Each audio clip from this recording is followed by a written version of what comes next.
Hello, and welcome to our daily Bible reading program, where we are reading the entire Bible in a year. This is week 19, day 5. Today we'll read 2 Samuel 3 and 4, 1 Chronicles 12, the 122nd Psalm, and Acts 22. 2 Samuel 3, verse 1. There was a long war between the house of Saul and the house of David.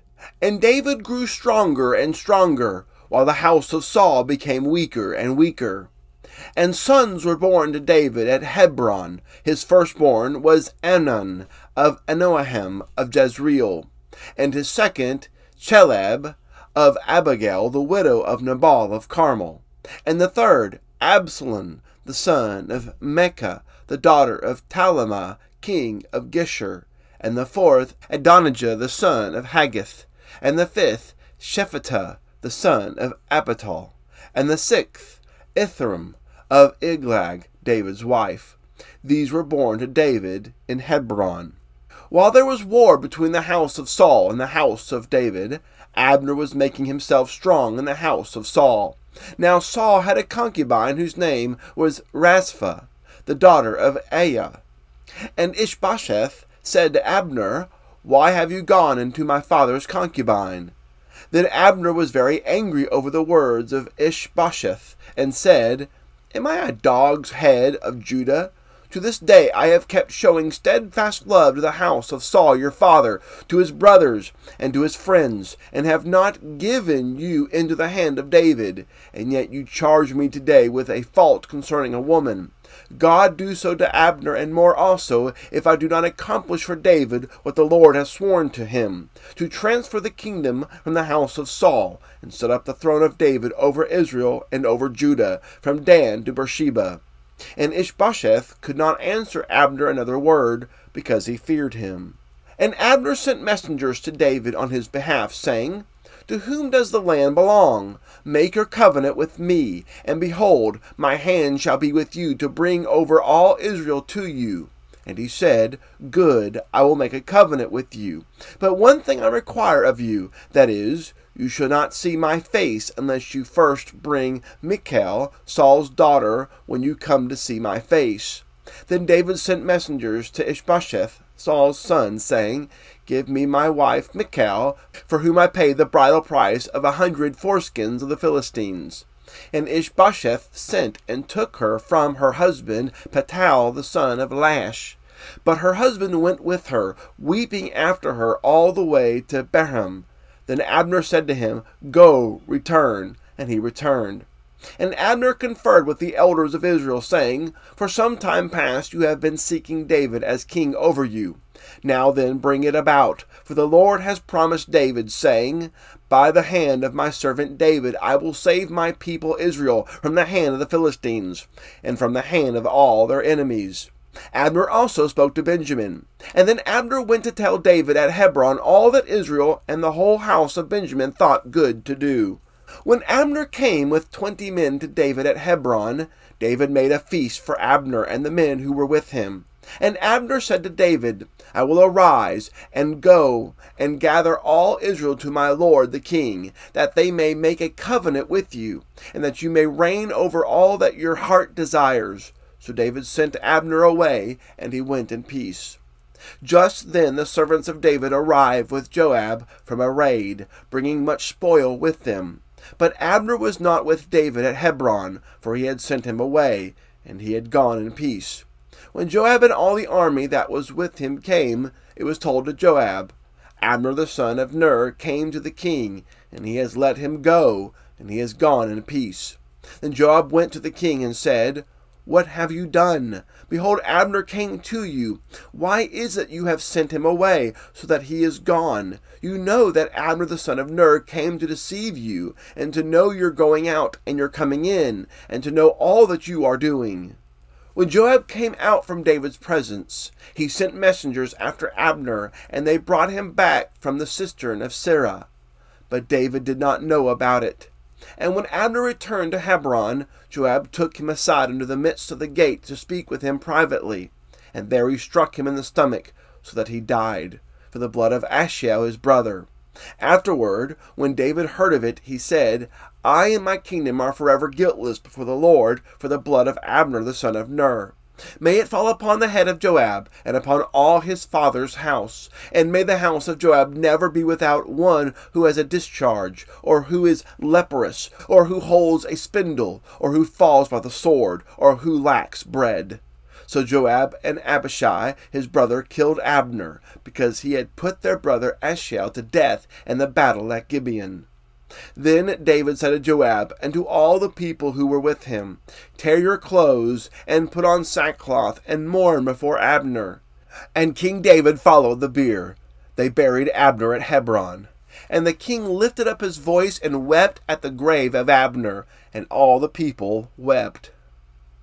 And the king lamented for Abner, saying, Should Abner die as a fool dies? Your hands were not bound, your feet were not fettered. As one falls before the wicked, you have fallen. And all the people wept again over him. Then all the people came to persuade David to eat bread while it was yet day. But David swore, saying, God do so to me, and more also, if I taste bread or anything else till the sun goes down. And all the people took notice of it, and it pleased them, as everything that the king did pleased all the people. So all the people and all Israel understood that day that it had not been the king's will to put to death Abner the son of Ner. And the king said to his servants, Do you not know that a prince and a great man has fallen this day in Israel? And I was gentle today, though anointed king. These men, the sons of Zeruiah, are more severe than I. The Lord repay the evildoer according to his wickedness. 2 Samuel 4, verse 1. When Ishbosheth, Saul's son, heard that Abner had died at Hebron, his courage failed, and all Israel was dismayed. Now Saul's son had 2 men who were captains of raiding bands. The name of the one was Baanah, and the name of the other Rechab, sons of Rimmon, a man of Benjamin, from Beeroth. For Beeroth also is counted part of Benjamin. The Beerothites fled to Gittim, and have been sojourners there to this day. Jonathan the son of Saul had a son who was crippled in his feet. He was 5 years old when the news about Saul and Jonathan came from Jezreel, and his nurse took him up and fled. And as she fled in her haste, he fell and became lame, and his name was Mephibosheth. Now the sons of Rimmon the Beerothite, Rechab and Baanah, set out, and about the heat of the day they came to the house of Ishbosheth, as he was taking his noonday rest. And they came into the midst of the house, as if to get wheat, and they stabbed him in the stomach. Then Rechab and Baanah his brother escaped. When they came into the house, as he lay on his bed in his bedroom, they struck him, and put him to death, and beheaded him. They took his head, and went by the way of the Arabah all night, and brought the head of Ishbosheth to David at Hebron. And they said to the king, Here is the head of Ishbosheth the son of Saul, your enemy, who sought your life. The Lord has avenged my lord the king this day on Saul, and on his offspring. But David answered Rechab and Baanah his brother, the sons of Rimmon the Beerothite, As the Lord lives, who has redeemed my life out of every adversity, when one told me, Behold, Saul is dead, and thought he was bringing good news, I seized him and killed him at Ziklag, which was the reward I gave him for his news. How much more, when wicked men have killed a righteous man in his own house on his bed, shall I not now require his blood at your hand, and destroy you from the earth? And David commanded his young men, and they killed them, and cut off their heads and feet, and hanged them beside the pool at Hebron. But they took the head of Ishbosheth, and buried it in the tomb of Abner at Hebron. 1 Chronicles 12, verse 1. Now these are the men who came to David at Ziklag, while he could not move about freely because of Saul the son of Kish. And they were among the mighty men who helped him in war. They were bowmen, and could shoot arrows, and sling stones with either the right or the left hand. They were Benjaminites, Saul's kinsmen. The chief was Ahiezer, then Joash, both sons of Shema of Gibeah, also Jaziel and Pelet, the sons of Azaveth, Berekah, Jehu of Ananoth, Ashmaiah of Gibeon, a mighty man among the 30, and leader over the 30, Jeremiah, Jehaziel, Johanan, Jozabad of Gedera, Eluzai, Jeremoth, Bela, Shemerah, Shephatah, the Hagerhite, Elkanah, Esha, Azareel, Jazer, and Jashabim, the Kothites, and Jolah, and Zebedah, the sons of Jeram of Gedor. From the Gadites there went over to David at the stronghold in the wilderness mighty and experienced warriors, expert with shield and spear, whose faces were like the faces of lions, and who were swift as gazelles upon the mountains. Ezer the chief, Obadiah second, Elab third, Mishaminah fourth, Jeremiah fifth, Attah sixth, Adel seventh, Johanna eighth, Elzabad ninth, Jeremiah 10th, Mechabeni 11th. These Gadites were officers of the army. The least was a match for 100 men, and the greatest for 1,000. These are the men who crossed the Jordan in the first month, when it was overflowing all its banks, and put to flight all those in the valleys, to the east and to the west. And some of the men of Benjamin and Judah came to the stronghold to David. David went out to meet them, and said to them, "If you have come to me in friendship to help me, my heart will be joined to you. But if to betray me to my adversaries, although there is no wrong in my hands, then may the God of our fathers see and rebuke you." Then the Spirit clothed Amasai, chief of the 30, and he said, "We are yours, O David, and with you, O son of Jesse. Peace, peace to you, and peace to your helpers, for your God helps you." Then David received them, and made them officers of his troops. Some of the men of Manasseh deserted to David when he came with the Philistines for the battle against Saul. Yet he did not help them, for the rulers of the Philistines took counsel, and sent him away, saying, "At peril to our heads he will desert to his master Saul." As he went to Ziklag, these men of Manasseh deserted to him: Abner, Jozbad, Jedidel, Michael, Jozabad, Elihu, and Zilithai, chiefs of thousands in Manasseh. They helped David against the band of raiders, for they were all mighty men of valor, and were commanders in the army. For from day to day men came to David to help him, until there was a great army, like an army of God. These are the numbers of the divisions of the armed troops who came to David in Hebron to turn the kingdom of Saul over to him, according to the word of the Lord. The men of Judah, bearing shield and spear, were 6,800 armed troops. Of the Simonites, mighty men of valor for war, 7,100. Of the Levites, 4,600. The prince Jedediah, of the house of Aaron, and with him 3,700. Zadok, a young man, mighty in valor, and 22 commanders from his own father's house. Of the Benjaminites, the kinsmen of Saul, 3,000, of whom the majority had to that point kept their allegiance to the house of Saul. Of the Ephraimites, 20,800, mighty men of valor, famous men in their fathers' houses. Of the half-tribe of Manasseh, 18,000, who were expressly named to come and make David king.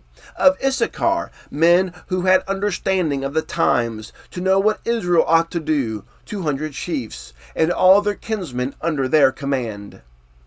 Of Zebulun, 50,000 seasoned troops, equipped for battle with all the weapons of war, to help David with the singleness of purpose. Of Naphtali, 1,000 commanders, with whom were 37,000 men armed with shield and spear. Of the Danites, 28,600 men equipped for battle. Of Asher, 40,000 seasoned troops ready for battle. Of the Reubenites and the Gadites and the half-tribe of Manasseh from beyond the Jordan, 120,000 men armed with all the weapons of war. All these men of war, arrayed in battle order, came to Hebron with a whole heart to make David king over all Israel.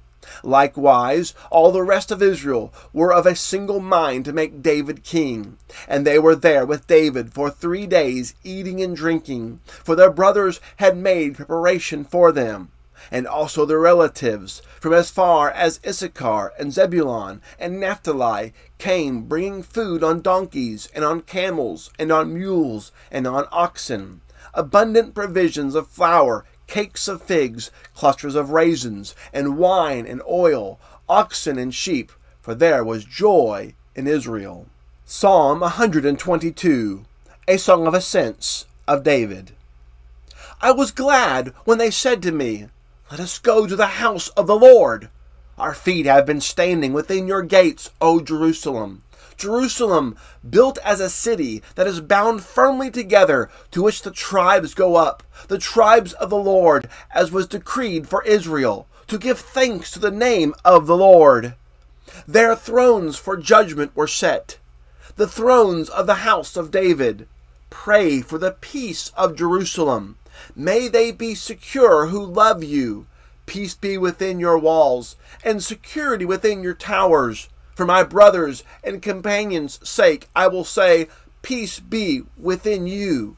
For the sake of the house of the Lord our God, I will seek your good. Acts 22, verse 1. Brothers and fathers, hear the defense that I now make before you. And when they heard that he was addressing them in the Hebrew language, they became even more quiet. And he said, I am a Jew, born in Tarsus in Cilicia, but brought up in this city, educated at the feet of Gamaliel, according to the strict manner of the law of our fathers, being zealous for God, as all of you are this day.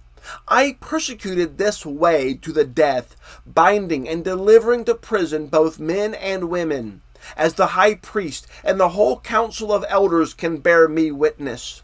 From them I received letters to the brothers, and I journeyed toward Damascus to take those also who were there, and bring them in bonds to Jerusalem to be punished.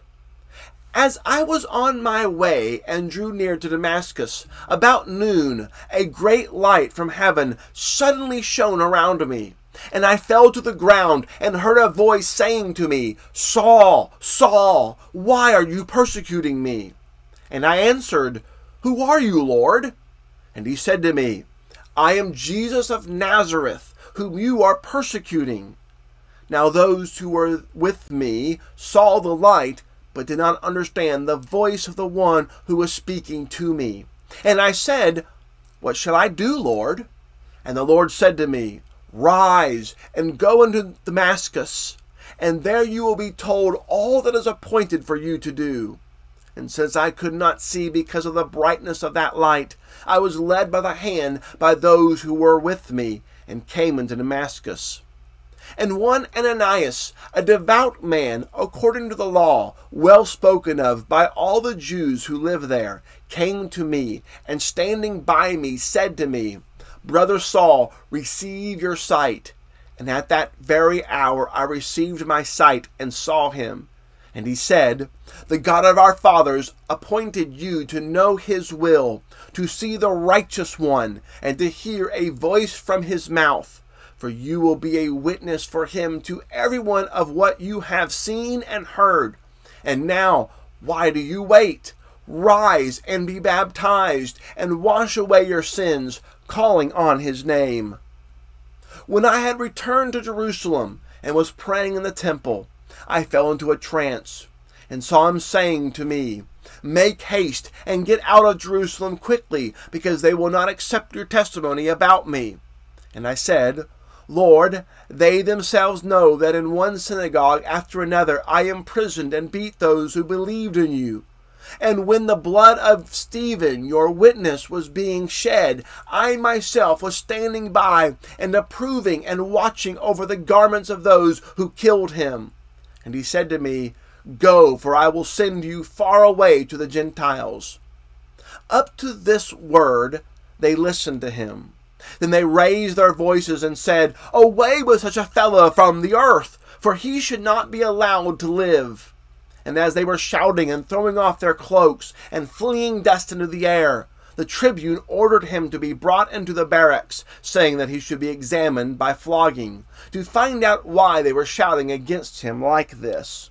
But when they had stretched him out for the whips, Paul said to the centurion who was standing by, Is it lawful for you to flog a man who is a Roman citizen and uncondemned?"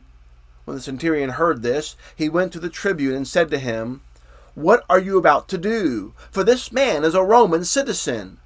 So the tribune came and said to him, "Tell me, are you a Roman citizen?" And he said, "Yes."